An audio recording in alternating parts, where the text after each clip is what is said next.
G'day everyone, welcome to the Eternal Gathering here, the Gatherer with another deck tech, and today we're actually going to do a modern deck tech. So a bit different to what we've done in the past. We're doing a lot of Pioneer deck techs, but I thought I'll change it up a bit, as I have been playing a lot of modern lately, and just wanted to go through some of the decks that I do play in modern. And today I'm going to start with a deck that I call Karn's Eldrazi, but most people will know it as a basically a Tron deck. And what we've got here is I've made a deck that has combined kind of like Eldrazi Tron and the original Tron, and kind of mashed them together and had a hybrid kind of version of it. This is actually one of my best performing decks that I play. Definitely play this in tournaments and win a lot of tournaments with this deck. As you can see here, we'll start off with the lands, and we've got your Urza's Mine, Power Plant, and Tower, which if you have one of each of these on the battlefield, they tap for 7 mana altogether. So this one taps for 2, this one also taps for 2, and this one taps for 3. So if you control one of each, you can get 7 mana. So that's basically what you're trying to do in the first 3 turns, is get these lands into play. How do you do that? So you do that by hopefully on turn 1 playing an expedition map from your hand. Turn 2 having another one of your Urza's Mine, Power Plant, or Tower in your hand, playing that second copy, and then trying to search for your third and final copy from the expedition map. Now, you might not be able to do that every single turn, but on most occasions you can get a turn 3 Tron, is what they call it. If you can't get that, you've got maybe Eldrazi Temple in your hand, and you might have a Thought Knot Seer as well. You can try and get a turn 3 Thought Knot Seer.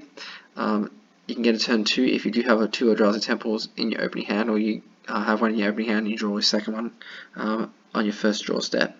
Then you can play Thought Knot Seer on turn 2, but turn 3 Thought Knot Seer is also a good play for this deck. Then once you do get to 7 mana, you're hoping to play your Thought Knot Seers, Reality Smashers, Matter Reshapers, just place them down onto the battlefield if you have them in your hand, or play a Karn Liberated. Karn Liberated is a very good turn 3 Planeswalker. If you can play it, you can basically exile any permanent on battlefield, including your opponent's lands. So take away their lands for their -3 ability, or you can take away a card from their hand. Usually you would play this turn 3, take one of their lands or a creature or permanent that's already on the battlefield, and kind of slow down momentum and tempo, and you can do that maybe a couple of turns, and pretty much the game is over from there. You've also got the ability to play other things that are a bit higher casted, like your Ugin the Spirit Dragon at 8 mana and Ulamog the 6 Hunger. There's only one of in the deck of both of them, but they are pretty much game-winning cards if you do play them and get to cast them onto the battlefield. So basically what you're trying to do is play a turn 3 Tron and something big, or if you can't, try and play your Eldrazi out and trying to be more aggressive. So you can be aggressive in your terms of your combat and your attacking creatures, but your Reality Smashers having haste, and your Thought Knot Seers are also quite strong, and then they also do provide some hand disruption to your Thought Knot Seers. Matter Shapers are also okay. You can put these down on turn 2 as well, and they're good little beaters as well, and when they do die you get to reveal the top card of your library, and you can put that onto the battlefield if it's permanent with CMC 3 or less. That includes lands, so you can put a land straight from the top onto the battlefield if it does die. Otherwise you can put that card into your hand, so it just draws you a card basically. The other things I want to mention in terms of the lands, Blaststone is really a cool card to kind of get rid of any permanents that might be problematic, and you can also search for this with your expedition map. Then you've also got your Field of Ruin. That's in a deck because you do want to get some forests, and there are 2 forests in the main board. So you do want to try and get a forest off of Fiddle Ruin, because you do have your Ancient Stirrings, which lets you look at the top 5 cards and get any colorless card into your hand from the top 5, including lands. So that's what you need the green for, and the only way to get the green is with those 2 forests, or using Chromatic Sphere, which lets you basically cycle this card, get a green mana, and then hopefully you got that green mana to be able to play that Ancient Stirrings. Removal wise, Spatial Contortion is a really nice removal, +3 -3. You can also use it to pump up your Reality Smasher and Thought-Knot Seers if you need to put that extra damage through. All Is Dust is a nice board wipe. It kills all permanents that are coloured, and since you don't have any coloured permanents at all, nothing of yours gets destroyed, so it's a one-sided wrath. Chalice of the Void is good against decks that are more low to the ground aggressive, like burn decks, infect type of decks. You can play the Chalice of the Void for 1 and 2 later on, and you can pretty much lock people out of the game with that Chalice. The other last card that needs to be mentioned, obviously, is Karn the Great Creator. So Karn the Great Creator is really good in this deck, because you do get a lot of mana.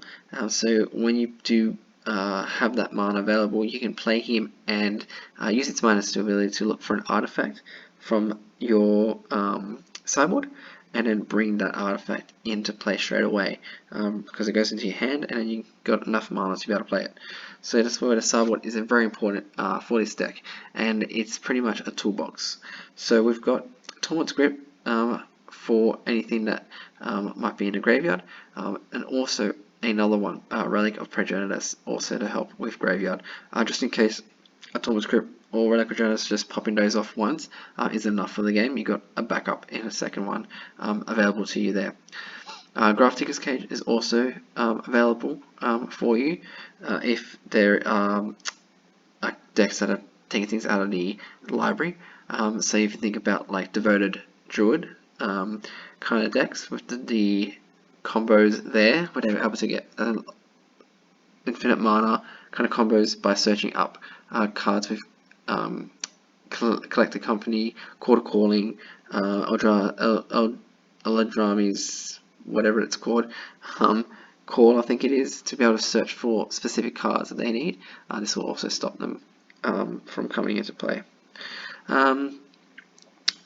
Pithing Needle, very good, very good card, very good cyber card in general, but it can stop planeswalkers that your opponents have, or maybe lands that your opponents have. It does affect your own ones, so you don't want to be naming something you've already got, so don't do that mistake, but you can name probably like Teferis, Jaces, those kind of things that might be problematic, or other things that might be problematic that have activated abilities on your opponent's side of the board. Sorcerer's Spyglass, same thing, another backup for that, and also gets to look at your opponent's hand and see what they've got. Crucible of Worlds, if they're playing land destruction, you can get this from your sideboard, bring it in on game 2 and 3 if they're going to be playing that kind of strategy, but also having the ability to get it in game 1 if that is their strategy, if they're playing a Ponza kind of deck, to be able to get lands back from the graveyard to get your Tron back on board. Oblivion Stone, another Wrath effect that you can fetch, and if you need it in a pinch, to destroy everything on the battlefield. Trinity, again against those low to ground decks, the ones that play the 1 mana, 2 mana spells, and try and chain that, like your burn spells, your infect spells, those kind of decks, those kind of decks, you want to try and play Trinity to make everything 3 mana and slow down their decks exponentially. Mystic Forge, I've been trying out, especially for decks that you're versing that are probably like min-range or control decks. Just something to have off the top to kind of like go through deck and try and get some more card advantage. It's worked well when I have used it, so it is kind of interesting in that regards to be able to go through your deck a bit more against decks that, against decks that are gonna try and go toe to toe with you in that regard. And then Wormcoil Engine, got 2 of Death Touch, Lifelink, really relevant kind of things that you need. And when they do die, they make copies, 3/3 copies, 1 with Death Touch, 1 with Lifelink. Sorry, tokens, not copies. And this is really good against burn decks, stuff like that, or Death Shadow. It's also a very good blocker against Death Shadow. I have been also thinking about playing the liquid metal coating, which allows a permanent to become an artifact, and the combo with that is playing that with Karn the Great Creator. You can use the +1 ability, and then make the artifact that you just created with the liquid metal coating of your opponents into a creature, and you're doing that on their lands, and you're kind of destroying all their lands because their land CMC is 0. So you turn them into an artifact, turn them into a creature with Karn the Great Creator. They're 0/0s, they die, so the land dies. So that's another combo that people do use, and that's something that you could play as well. I personally haven't put it in. It is something that I'm been thinking about, but at the moment I think that the sideboard is quite good in terms of what I got. Then you got your Nature's Claim and Corrosive Grip that I usually bring in game 2 and 3, since they'll be playing a lot of things that are trying to stop you from doing what you need to do. So like Blood Moons, Alpine Moons, also Ensnaring Bridges, they're really annoying. So if you can get these in your game 2 and 3 to get rid of those cards that are going to affect your gameplay, definitely they're very good to play. Corrosive Grip has split second, so it can't be countered really, so that's why I play it a one-off, especially against the control decks. I feel like control is the worst matchup for this deck. I do play also Cavern of Souls for those matchups, but I feel like that's the one I struggle with the most, is the control decks. Otherwise, I feel very good with this deck against most other decks in the format. I play this deck quite a lot, and you do get a turn 3 Tron quite often. I would say probably 65% of the time you probably will get a turn 3 Tron. So it's a very good deck also to mulligan. You can mulligan down to 5 easily, sometimes even 4, but you can definitely mulligan to try and get the turn 3 Tron hand, and sculpt your hand to get that. Definitely recommended. Yeah, so this is the deck that I do use, and just kind of in terms of what you're kind of going to see here, we're going to play 6 mythics in the main, 21 rares, 7 uncommons, 20 commons, and then you got 2 commons, 3 uncommons, 6 rares, and 4 mythics in the sideboard. What else did I want to show? Oh yes. Yeah, so basically this is the deck. The price, that's what I want to show you guys. So the price, where did I put the price? Oh, the price over here now. So the price for this deck, you're looking at Card Kingdom, $750. What does this say? About $670. I would say it's about $700 deck. Might be expensive, but don't forget Double Masters did just come out, and some of these prices will fall, like your Karn Liberated. Ugin also just got reprinted. Ancient Stirrings was just reprinted in Double Masters. Expedition Map was just reprinted. Chromatic Sphere you can take out for the Chromatic Stars. They do basically the same thing.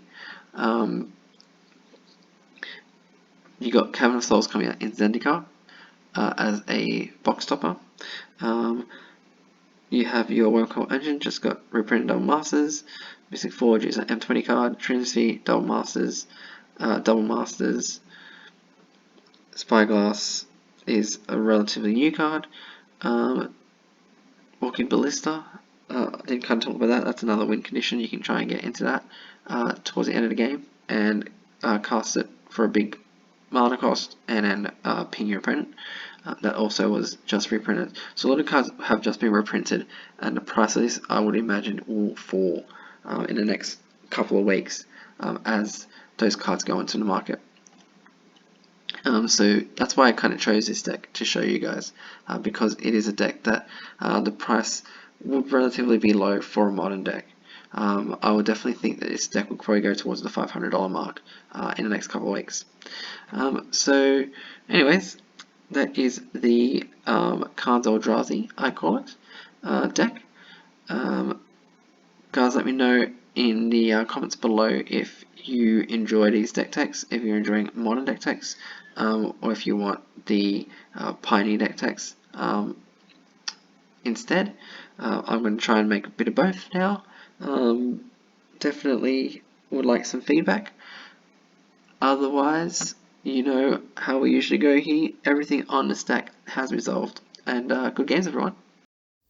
G'day everyone, it's the Gatherer here. Thanks for checking out the channel. And if you live in Australia and love Magic the Gathering, then our affiliate Facebook group, Josh and Pat's MTG Bazaar, is the place to go to purchase awesome singles and sealed product for bargain prices. It's a page where you can bid daily for the cards you need, or for the cards that you don't but can't resist, as the thrill of the hunt is too much to pass. Check them out in the link below.